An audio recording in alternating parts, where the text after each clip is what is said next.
Récemment, la Chine aurait s'est brusquement emballée. On rapporte même qu'elle a élevé la voix et s'est emportée devant le président Trump. On dirait presque qu'ils ont perdu leur sang-froid. On dit que la raison de cette réaction soudaine de la Chine, c'est le Japon. Aujourd'hui, nous allons examiner ce sujet de près. Allons-y tout de suite. Comme vous le savez tous, il y a eu un sommet entre les États-Unis et la Chine en mai. Selon le Financial Times, le président Xi Jinping aurait haussé le ton et paru agité. Le président Xi Jinping aurait montré le plus d'émotion lors du sommet États-Unis-Chine, en critiquant directement le premier ministre japonais, Takaizu Sana. Le Financial Times rapporte que le président Xi Jinping a critiqué le premier ministre Takaizu et la hausse du budget japonais de la défense. On dit que le président Trump, surpris, a dû expliquer calmement la position du Japon. À ce moment-là, le président Trump aurait expliqué que la menace croissante de la Corée du Nord avait poussé le gouvernement japonais à adopter une attitude plus proactive en matière de sécurité. Mais le président Xi Jinping, d'une voix encore plus forte et furieuse, aurait déclaré fermement que la principale préoccupation sécuritaire du Japon n'était pas la Corée du Nord, mais bien la Chine. Selon le Financial Times, ce moment aurait été le plus intense du sommet de 2 jours entre les États-Unis et la Chine.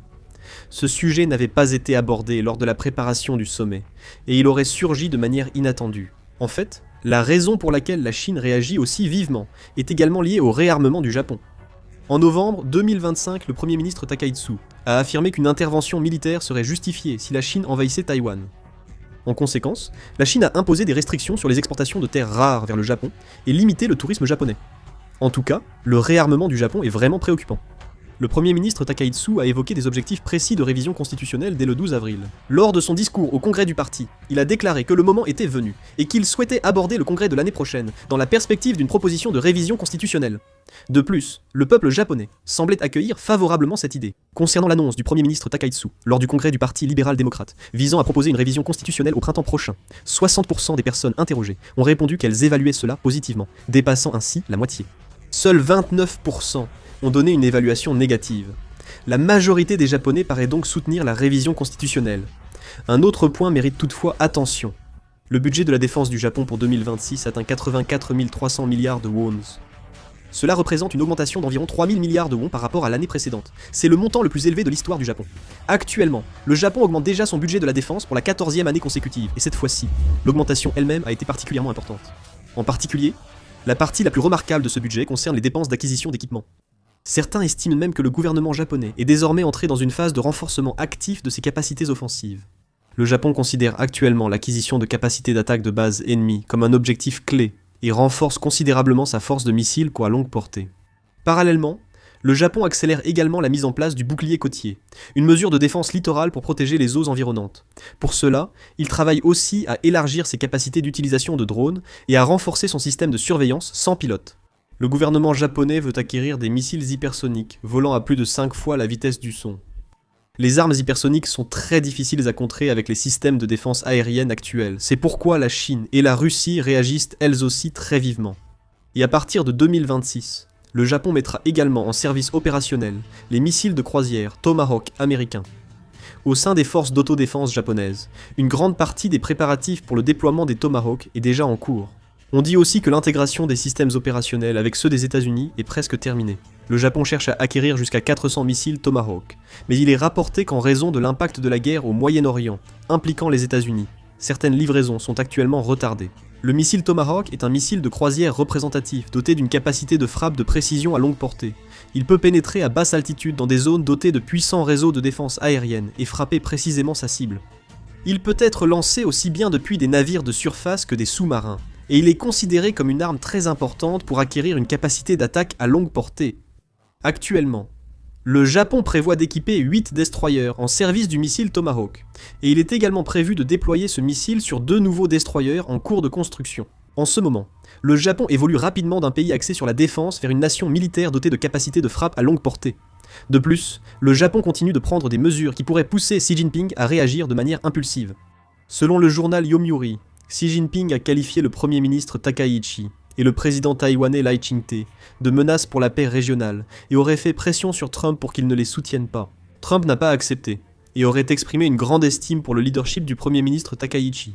Le Japon, affirmant que la Chine exerce des pressions et des menaces, montre une volonté accrue de renforcer d'abord sa puissance militaire et d'élargir le nombre de ses pays partenaires. Le gouvernement japonais envisage d'utiliser des drones à radar d'alerte précoce pour couvrir les zones non surveillées du Pacifique et envisage de réaffecter des radars mobiles sur des îles stratégiques. Cela vise aussi à limiter les activités militaires chinoises dans le Pacifique, où les incursions du porte-avions chinois augmentent rapidement. Et il y a de quoi, puisque le nombre de sorties du porte-avions chinois dans le Pacifique est passé de 2 en 2022 à 5 en 2025. Le nombre de décollages et d'atterrissages d'avions embarqués chinois est passé de 320 à 1460, montrant la volonté de la Chine de s'imposer dans le Pacifique. La Chine réagit vivement aux actions du Japon. La veille, le PLA Daily, journal officiel de la commission militaire centrale du Parti communiste chinois, a dénoncé le renforcement des équipements sans pilote japonais, le jugeant dangereux et offensif. En réponse, le Japon a ostensiblement conclu un accord de partage d'informations confidentielles avec les Philippines. Grâce à cet accord, le Japon et les Philippines disposent désormais d'un cadre leur permettant de partager étroitement des informations militaires secrètes. Les Philippines s'opposent à la Chine et montrent leur volonté d'intervenir si la Chine envahit Taïwan. Le Japon exporte des radars de surveillance aux Philippines, favorisant une coopération sécuritaire basée sur les données recueillies par les Philippines. Le Japon envisage aussi d'exporter des missiles anti-navires, type 88 aux Philippines. L'armée philippine concentre ainsi ses efforts sur le renforcement de ses capacités. En réalité, de nombreuses analyses estiment que la Chine est l'une des principales raisons du réarmement du Japon. Il ne s'agit pas tant du fait que le Japon ait soudainement choisi une ligne offensive de lui-même, mais plutôt que les mouvements militaires et la pression de la Chine ont profondément changé l'atmosphère à l'intérieur du Japon. La Chine a souvent évoqué la possibilité d'une invasion de Taïwan ces dernières années et intensifie ses activités militaires en mer de Chine orientale et méridionale. Du point de vue du Japon, la puissance militaire de la Chine est désormais perçue comme une menace directe pour la sécurité nationale. En réalité, le Japon considère actuellement la Chine comme la plus grande menace stratégique. Le nombre de sorties des porte-avions chinois dans le Pacifique a également augmenté rapidement, et la fréquence des activités des avions militaires et des navires chinois dans les eaux environnantes du Japon et à proximité de son espace aérien a également beaucoup augmenté. Du point de vue du gouvernement japonais, dans une telle situation, il avance la logique qu'il n'a d'autre choix que de renforcer sa puissance militaire. De nombreuses analyses montrent que la Chine craint surtout autre chose que le réarmement du Japon seul. La Chine s'inquiète surtout de la formation d'une vaste alliance sécuritaire entre les États-Unis, le Japon, les Philippines, l'Australie et Taïwan. Pour la Chine, les pays voisins agissent de plus en plus comme un réseau militaire unifié. Les États-Unis et le Japon intègrent déjà rapidement leur système de missiles et de partage d'informations. Le Japon adopte les missiles Tomahawk américains, et les États-Unis collaborent activement avec les forces d'autodéfense japonaises, ainsi qu'avec les Philippines. Les Philippines sont un pays qui continue de s'opposer à la Chine à cause des problèmes en mer de Chine méridionale. Récemment, il a même été question de promouvoir un accord de protection des informations militaires avec le Japon, et l'introduction de radars et d'équipements militaires japonais s'accroît également. La Chine craint inévitablement que ses activités en mer de Chine méridionale soient de plus en plus restreintes. L'Australie coopère déjà étroitement avec les États-Unis en matière de sécurité, et renforce ses exercices militaires avec le Japon. Alors que la marine chinoise étend ses activités dans le Pacifique, l'Australie a renforcé sa coopération sécuritaire avec le Japon. La question de Taïwan rend la situation encore plus sensible. Le Japon considère qu'une éventuelle crise à Taïwan est directement liée à sa propre sécurité, et les États-Unis continuent également d'exprimer leur volonté de défendre Taïwan. La Chine, quant à elle, considère cette tendance comme extrêmement dangereuse. Du point de vue de la Chine, une structure se met en place, où elle est simultanément contenue en mer de Chine orientale, en mer de Chine méridionale et dans le Pacifique. L'élargissement de la coopération militaire du Japon avec les Philippines, l'interconnexion de ses systèmes de missiles avec ceux des États-Unis et le renforcement des exercices avec l'Australie accroissent la pression sur la Chine. Et si la Corée du Sud venait également à coopérer dans ce contexte, le sentiment de crise de la Chine ne pourrait qu'augmenter davantage. Actuellement, la Corée du Sud participe également partiellement à la coopération en matière de sécurité entre la Corée du Sud, les États-Unis et le Japon, et la nécessité de partager des informations pour contenir la Chine est constamment évoquée.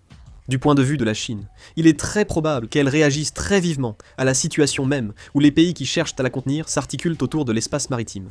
C'est pourquoi de plus en plus d'analyses estiment que la raison pour laquelle la Chine réagit particulièrement fortement à la question japonaise en ce moment n'est pas seulement à cause du Japon lui-même, mais à cause de l'inquiétude face à la dynamique où les pays voisins agissent simultanément. En y réfléchissant, je pense que la Chine récolte ce qu'elle a semé.